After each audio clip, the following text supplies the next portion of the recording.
Assalamualaikum warahmatullahi wabarakatuh. I am Siti Nur Aisyah binti Aznam and I'm going to explain you about the introduction to human resource management. So, what is the definition of human resource management? So, human resource management is a strategic approach and efficient administration of a company's employee. Planning, organizing, and regulating the process of hiring, training, retaining, and utilizing a workforce are all parts of human resource field management. Every each action is taken to help the organization and every each person in the organization to reach their desired goals and objectives. There are numerous classifications of jobs that cover a wide range of responsibilities and roles. So these are some of the classification jobs that are found in the Malaysian Public Service. The first one is Administrative and Diplomatic Officer, which is PTD. The second one is Management and Professionals. The third one is Education Services. PTD officer, they works in various government agencies. They play a major role in decision making. PTD officers, they are responsible in decision making of the policy by planning, formulation, implementation, and monitoring. For management and professionals, this group comprises a wide range of specialists who work in managerial and technical roles. These include doctors, lawyers, engineers, accountants, and many more. For the education service, this category includes teachers and educators who work in schools, college, and university. These personnels, they are in charge of instruction, curriculum creation, academic improvement, study, student assessment, well-being of the students, and many more educational activities. Assalamualaikum warahmatullahi wabarakatuh. My name is Nurul Azizulaika binti Aziz. I will explain about job analysis and compensation. Job analysis is a process of obtaining information about job by determining what the duties, tasks or activity of jobs are and a procedure of determining the duties of the position and the characteristics of people should hire for them. For our group, we choose the administrative assistant, which is responsible for performing clerical duties such as a front office receptionist to assist the public and provide guidance to patron assisting and processing program registration, facility rentals, refund and development impact fee. Next, administrative assistant must have knowledge such as a truth comprehension of policy and demand the capacity to operate both independently and in a collaboration with others. Additionally, the administrative assistant not also need knowledge but skill and ability like strong understanding of policy, procedure and practice of history, have knowledge of its administrative process, procedure and function, ability to maintain filing system, and computer data system that should know by the candidates.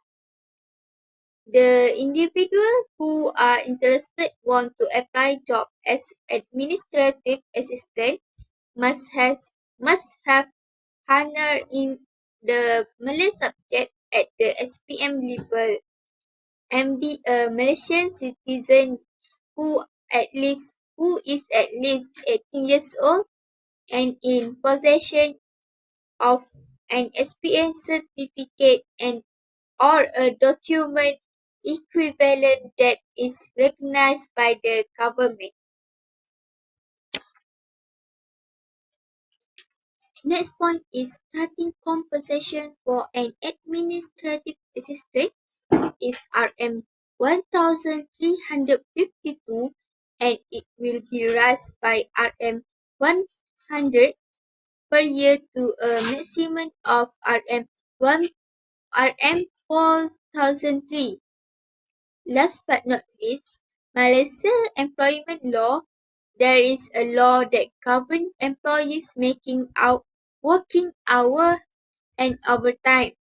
There are laws governing that working hour and overtime of employees such as daytime and nighttime.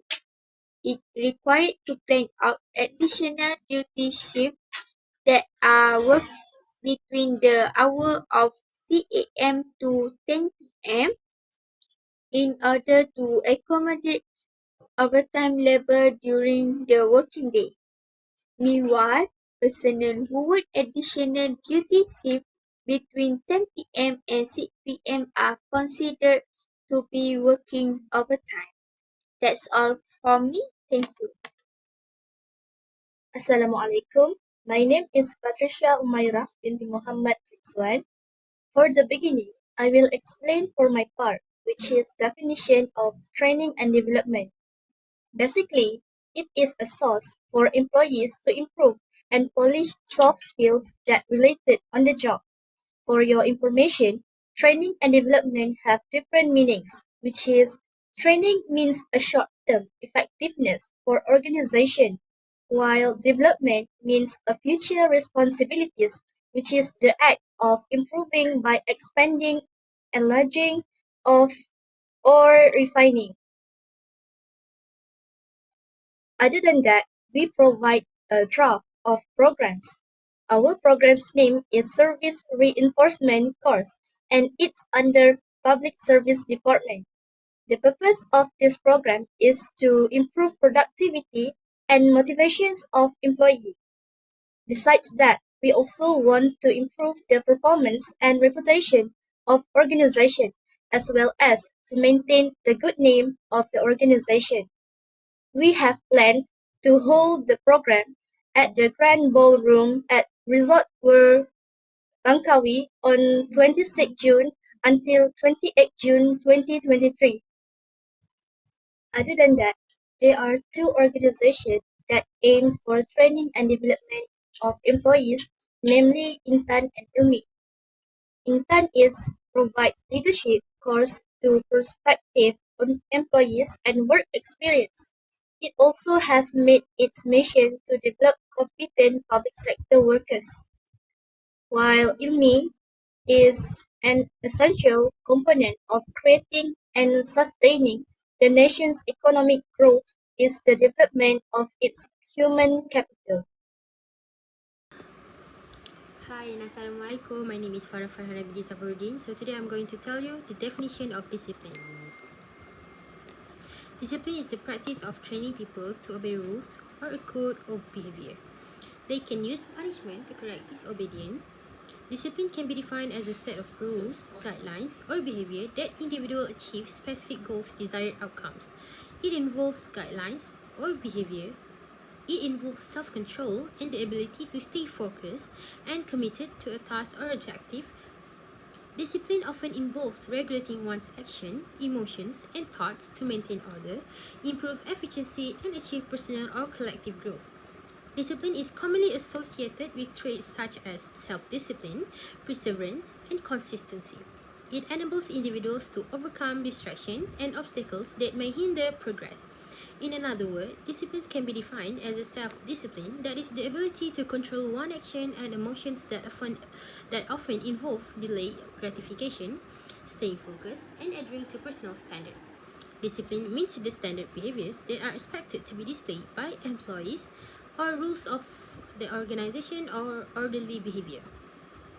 Employee discipline is the regulations or conditions that are imposed on employees by management in order to either correct or prevent behavior that are detrimental to an organization. Discipline is the force that prompts individuals or groups to observe rules, regulations, standards, or procedures deemed necessary for an organization. Next, I'm going to tell you about the disciplinary procedures in Malaysian public service. In Malaysia, the disciplinary procedures for the public service are governed by the General Orders and Public Officers Regulation. The first step is investigation. When disciplinary issues arise, an investigation is conducted to gather facts and evidence related to the alleged misconduct. The investigation may be carried out by an officer designated by the relevant authority. If the investigation reveals evidence of misconduct, a notice is issued to the public servant. The notice outlines against the individual and provides them with an opportunity to explain their actions or behaviors within a specified period. If the public servant fails to provide a satisfactory explanation or fails to respond to the show cause notice, a disciplinary hearing is conducted. For example, during the disciplinary hearing, the public servant is given the opportunity to present their defense and submit the evidence to support their case. They may also be represented by a legal counsel if they wish. After considering all the evidence and arguments present during the hearing, the disciplinary boards make a decision regarding to the disciplinary action to be taken. Overall, the disciplinary procedures in the Malaysian Public Service aim to ensure fairness, transparency, and accountability in dealing with misconduct and maintaining the integrity of the public service.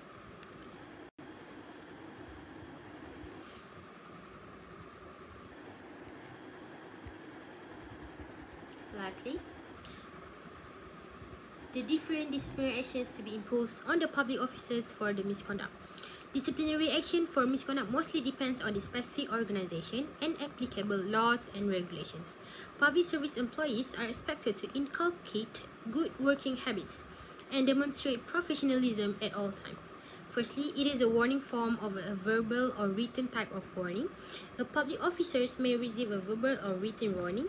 This action was taken since their behavior is unacceptable and further violations may result in more severe consequences. Secondly, a reprimand. Reprimand was an action that had been taken more seriously than the warning. It is issued in writing and placed in the officer's personnel's file. A reprimand indicates a stronger disapproval of the officer's misconduct and may include specific instructions to rectify the behavior. Thirdly, suspension. Suspension was an action where the public officers will be removed from their duties without pay. The time taken for the suspensions were based on the severity of the misconduct. Fourthly, demotion. Demotion is an action where the public officers will be demoted to a lower position with reduced responsibilities and potentially lower pay. Fifthly, a termination or dismissal. Termination or dismissal means the public officer were fully removed from their positions due to serious misconduct. This action will typically be taken when the misconduct is severe, repetitive, or irreparable. Lastly, legal action. Legal action is when the misconduct involves criminal activities or gross negligence. Legal action can be pursued against the public officer. That's all from me. Thank you. My name is Wanur Alia Nazira binti Muhnas Nur. For my part, I will explain about occupational safety and health. So first, I will explain about definition. As we know that occupational safety and health refers to the discipline and practice aimed at promoting and maintaining the well-being, safety, and overall health of workers in their work environment. Other than that, occupational safety and health also refers to coordinated effort by employers, workers, government regulator, and occupational health experts.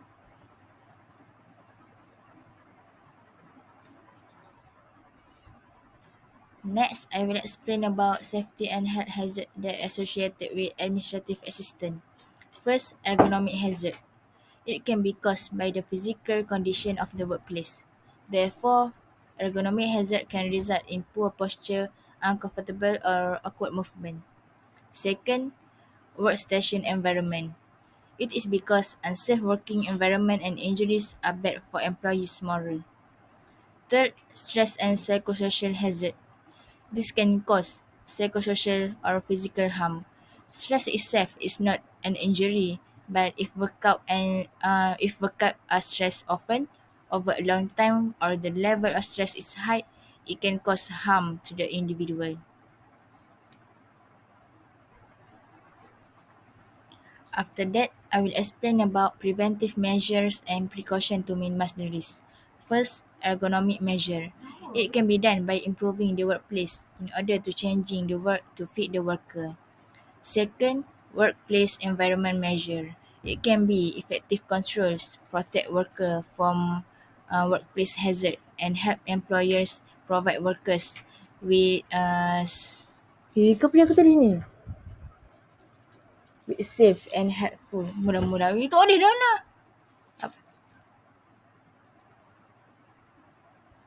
After that, I will explain about preventive measures and precaution to minimize the risk. First, ergonomic measure. It can be done by improving the workplace in order to changing the work to fit the worker. Second, workplace environment measure. It can be effective controls, protect workers from workplace hazard, and help employers provide workers with safe and helpful working conditions.